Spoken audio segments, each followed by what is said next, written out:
দেবেন। আজকে আমি ডিরেক্টরস গিল্ড অফ বাংলাদেশের বর্তমান সভাপতি, কিন্তু প্রথম প্রতিষ্ঠাতা সভাপতি ছিলেন শিল্পী মোস্তফা মনোয়ার।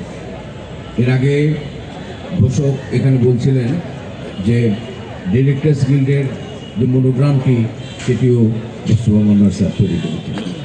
মোস্তফা মনোয়ার স্যারের সাথে আমার কাজ করা হয়নি সরাসরি। রূপায়ণ lake castle, welcome to the land of piece.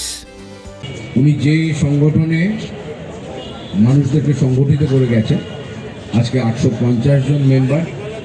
উনি শুধুমাত্র যে একজন সৃষ্টিশীল মানুষ ছিলেন তাই না, উনি শুধুমাত্র ছবি আঁকতেন, পাপেট শো করতেন, নাটক পরিচালনা করতেন বা শিল্পের অন্যান্য সমস্ত দিকগুলোতেই ওনার বিচরণ ছিল, কিন্তু একজন সংগঠক হিসাবে ওনার যে বিচরণ, সেই বিচরণের ক্ষেত্রে সেই জায়গা থেকে উনি সংগঠনটাকে এমন একটা পর্যায়ে নিয়ে এসেছেন যে আজকে বাংলাদেশে সমস্ত টেলিভিশন এবং চলচ্চিত্রে নির্মাতাদের যে প্রতিষ্ঠান, 850 জন মেম্বারের যে প্রতিষ্ঠান ডিরেক্টরস গিল্ড অফ বাংলাদেশ, যে পেশাগত সংগঠনগুলো আছে তার মধ্যে একটি অন্যতম সংগঠনে উনি পরিণত করতে পেরেছিলেন।